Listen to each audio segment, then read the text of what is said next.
Hola estudiantes y bienvenidos. En esta clase vamos a meternos en algo que a veces se da por sentado cuando hablamos de literatura infantil. La oralidad, el ritmo, la sonoridad y el papel de las ilustraciones en la traducción. Porque obviamente no es lo mismo traducir una novela para adultos que un libro para chicos. Y no es solo una cuestión de simplificar todo. Es mucho más complejo que eso, ahora lo vamos a ver. La idea hoy es que podamos pensar esto desde un lugar más práctico, no tanto definición teórica, sino qué implica esto cuando nos sentamos a traducir. Según establece Elvira Cámara, basándose en las consideraciones de Purtinen, traducir para niños puede resultar una tarea más compleja por diversas razones. A primera vista uno podría pensar que, traducir para chicos es más sencillo que para adultos, pero en realidad pasa todo lo contrario. ¿Por qué? Bueno, porque no solo traducimos un texto, traducimos para un lector con unas características muy específicas. Y además muchas veces traducimos textos que están pensados para ser escuchados, no solamente leídos. Entonces ya desde el inicio la pregunta no va a ser solo ¿qué significa esto?, sino ¿cómo va a sonar? ¿Cómo va a ser recibido? Acá entramos en las primeras razones por las cuales esta tarea es más compleja. Por un lado tenemos la abundancia de nombres propios, títulos, medidas, referencias históricas o culturales que pueden no ser transparentes para el lector infantil. Por ejemplo, si aparece una referencia a una festividad muy específica del país de origen, el chico probablemente no tenga el conocimiento cultural suficiente para interpretarla. Entonces tenemos que decidir, ¿la mantenemos, la adaptamos, la explicamos implícitamente a la referencia? Por otro lado, tenemos las características del niño como lector meta. El niño no tiene la misma experiencia del mundo ni la misma capacidad de procesamiento sintáctico que un adulto, eso es obvio. Una oración muy larga que esté llena de subordinadas puede llegar a funcionar en el original, pero resultar difícil para un lector en formación. Por ejemplo, si el original dijera en inglés, supongamos, la nena que estaba esperando pacientemente junto a la ventana, de repente notó una sombra que se movía por el jardín. ¿Podemos traducirlo de manera bastante literal? Sí, pero el público, que es de primeras edades, en ese caso tal vez nos convenga segmentar. La nena esperaba junto a la ventana, punto, de repente vio una sombra que se movía en el jardín. A ver, ahí la información sigue siendo la misma, pero la organización favorece la comprensión y el ritmo. Y eso no es empobrecer el texto, sino adecuarlo estratégicamente. Acá aparece otra cuestión fundamental, la doble audiencia. Cuando traducimos literatura infantil, no le hablamos solamente a los chicos, también les hablamos a los adultos. El adulto es quien compra el libro, quien lo valida, quien muchas veces lo va a leer en voz alta. Entonces el texto tiene que funcionar en dos niveles. Un ejemplo típico de esto es el humor. Muchos libros infantiles incluyen guiños que el adulto capta y el niño no necesariamente. Si nosotros simplificamos demasiado, podemos borrar esa segunda capa. Y además tenemos las normas culturales, ideológicas y morales que cambian según la época y el contexto. Lo que en un país puede ser aceptable, en otro puede generar resistencia. Eso ustedes ya lo saben. Pensemos en representaciones familiares, estereotipos, referencias religiosas, entre muchos otros. Como traductores, nosotros trabajamos dentro de un sistema cultural concreto y nuestras decisiones no son neutras. El niño como lector meta, sus necesidades, capacidades, gustos, habilidades lectoras y experiencias diferentes.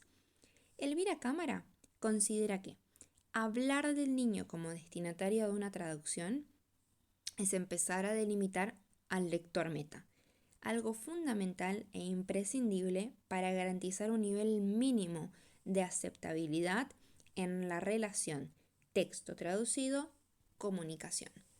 Entonces, delimitar al lector meta es central. No es lo mismo traducir para un niño de 5 años que para uno de 10. Cambia el léxico, la complejidad sintáctica, incluso el tipo de humor. Según Cámara, el primer intervalo de edad, de los 0 a los 6 años, es muy importante porque el niño acá se va a iniciar en la literatura a través del adulto. El ritmo y la sonoridad son características esenciales. El texto suele estar acompañado de ilustraciones y el contenido, estructura y léxico van a estar supeditados a la capacidad interactiva del receptor. Entonces, en el tramo de 0 a 6 años hay algo clave. El niño se inicia en la literatura. Eso significa que el texto está pensado para ser leído en voz alta y por lo tanto la oralidad no es un detalle, es estructural. Importancia de la oralidad, el ritmo y la sonoridad. En muchas ocasiones, las obras de literatura infantil son escritas para ser leídas en voz alta. La lectura del texto en voz alta por parte de un adulto ayudará a que los niños desarrollen sus habilidades lectoras. Los textos destinados al público infantil van a estar categorizados por el ritmo y la sonoridad.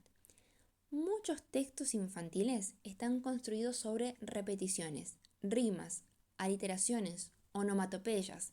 Por ejemplo, si el original dice "The tiny turtle tiptoed timidly", no alcanza con traducir el significado. La pequeña tortuga caminó con timidez. A ver, en esta traducción, ¿transmite la idea? Sí, pero pierde totalmente la musicalidad. Tal vez podríamos intentar algo distinto, algo como "la tortuguita tímida trotaba". El traductor debe ser consciente de la importancia que tiene conservar el ritmo, la fluidez y el atractivo del texto original para facilitar la lectura de su traducción, y esto es importantísimo en literatura infantil. Ahí recuperamos la repetición sonora, el ritmo, el juego fonético, ¿sí? El traductor en estos casos necesita ser creativo, necesita tener creatividad lingüística. No es un traslado literal, sino recreación. Un buen consejo práctico les doy acá. Lean siempre su traducción en voz alta. Si no fluye, algo hay que revisar. Sincronía entre texto e ilustraciones. Los textos presentes en las obras de literatura infantil suelen ir acompañados por ilustraciones que facilitan su comprensión y que suplen la ausencia de pasajes descriptivos. En literatura infantil no traducimos solamente palabras, ¿sí? Traducimos palabras que conviven con imágenes. Y las ilustraciones no son decorativas, sino que construyen sentido. Si la imagen ya muestra que el personaje está empapado bajo la lluvia, quizás el texto no necesita enfatizarlo tanto. Como traductores, nosotros debemos tener siempre presente que las imágenes son un factor más que tenemos que tener en cuenta cuando traducimos y a trasladar a la cultura de destino. Asimismo, debemos desarrollar la habilidad de leer imágenes con la misma medida en que leemos y escribimos en otros idiomas. Y al revés, si el texto dice algo que la imagen contradice irónicamente, tenemos que preservar ese juego. Por ejemplo, si el narrador dice: "Era el perro más valiente del mundo", pero en la ilustración el perro está escondido detrás de un árbol, ahí hay humor visual. Y si cambiamos demasiado el tono del texto, podemos romper ese efecto. Por eso es fundamental aprender a leer las imágenes. Traducción de elementos culturales en la literatura infantil. En la traducción de literatura infantil debe primar la aceptabilidad en la cultura meta. A este fin, los traductores deben realizar todas las adaptaciones y cambios que consideren necesarios. En literatura infantil, de vuelta, suele primar la aceptabilidad en la cultura meta. ¿Qué significa eso? Que muchas veces se opta por adaptar referencias culturales que podrían resultar extrañas o incomprensibles. Febles sostiene que los traductores deberían prescindir de las referencias culturales que los niños no entienden. Los referentes culturales normalmente plantean problemas de traducción cuando la obra va destinada a un público infantil. Esto se debe a que los niños y niñas, por su corta edad y su falta de experiencia, pueden carecer conocimientos sobre otras culturas.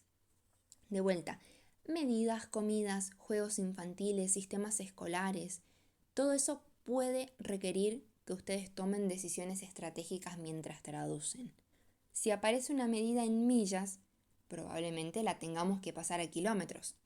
Si aparece un juego infantil muy específico, que en realidad no aporta nada esencial, tal vez lo reemplacemos por uno equivalente culturalmente.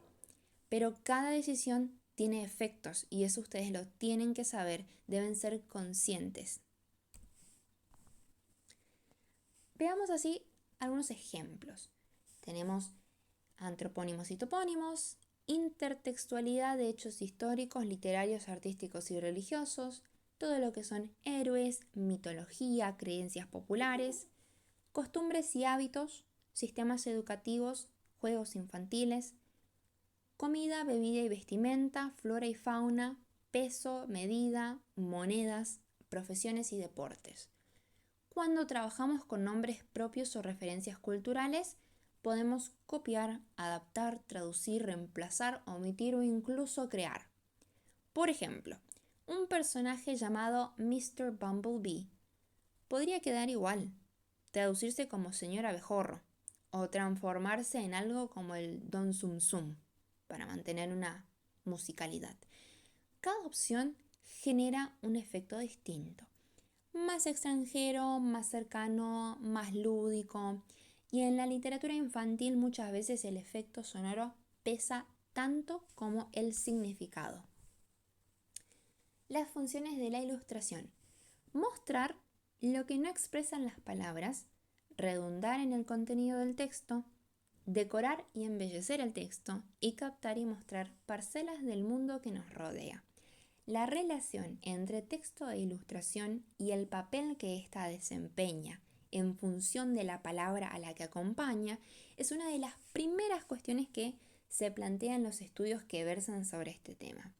La ilustración puede mostrar lo que el texto no dice, reforzar lo dicho o ampliar incluso el sentido. Texto e imagen dialogan constantemente. En el libro álbum, sobre todo, esa relación es inseparable. Texto e imagen forman una unidad total. Si intervenimos demasiado en uno, vamos a desbalancear el conjunto entero. Por eso la ilustración no puede pensarse simplemente como un paratexto decorativo. Es parte del proceso de construcción del significado. ¿Cómo construyen el significado texto o imagen? Lo construyen a través de la interpretación. El ilustrador interpreta el texto y se convierte en otra de las estrategias discursivas generadoras de significados.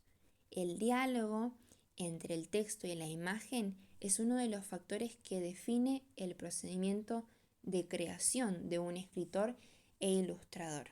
Entonces, para cerrar esta parte, traducir literatura infantil implica pensar en voz alta.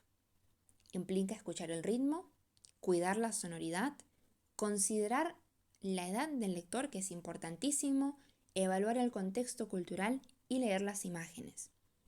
No se trata de simplificar de vuelta, se trata de ajustar estratégicamente para que el texto funcione en la cultura meta y para ese lector específico. Yo les propongo que cada vez que traduzcan un texto infantil, por ejemplo en esta unidad, se pregunten: ¿suena bien cuando lo leo en voz alta? ¿Es comprensible para la edad del lector meta? Muy importante esto. ¿Dialoga bien con la imagen? ¿La referencia cultural funciona o distrae o no se entiende? Si esas preguntas están presentes en el proceso, les puedo asegurar que la traducción va a estar mucho más alineada con las necesidades reales que plantea el género. Bueno, eso sería todo. Cualquier duda que tenga, ustedes saben que me pueden encontrar en el foro. Y para cerrar, podemos concluir que, la ilustración ha ido adquiriendo una presencia tal en el discurso literario infantil que constituye un elemento esencial en el proceso interpretativo. Esto, para que se lo lleven a casa, texto e imagen, siendo códigos diferentes, contribuyen a crear el lector modelo que, en última instancia, funciona como estrategia generadora de significados. Por lo tanto, lo que tienen que recordar de esta clase es que es vital como traductores que nosotros podamos reconocer las diferencias entre las construcciones del idioma, entre las formas de hablar y entonar, entre la acción y el diálogo, así como las estructuras rítmicas, dado que estos son los aspectos claves y característicos del género textual que no podemos omitir de ninguna forma en nuestras traducciones. Como ven entonces, no se trata de memorizar reglas sueltas, se trata de identificar si hay verbo del habla o no, si el personaje continúa hablando o no, si el inciso interrumpe una oración, dónde corresponde cada signo. Yo les recomiendo que, una vez que ustedes identifiquen la estructura, vuelvan a esta presentación para ver cómo se construye la traducción. ¿Sí? No es necesario aprenderse nada de memoria. Esto es práctica y esa práctica va a llevar a que en un momento nos empiece a salir todo solo. Espero que se haya entendido y recuerden que cualquier duda que tengan me pueden consultar en el foro. Nos vemos en el aula virtual.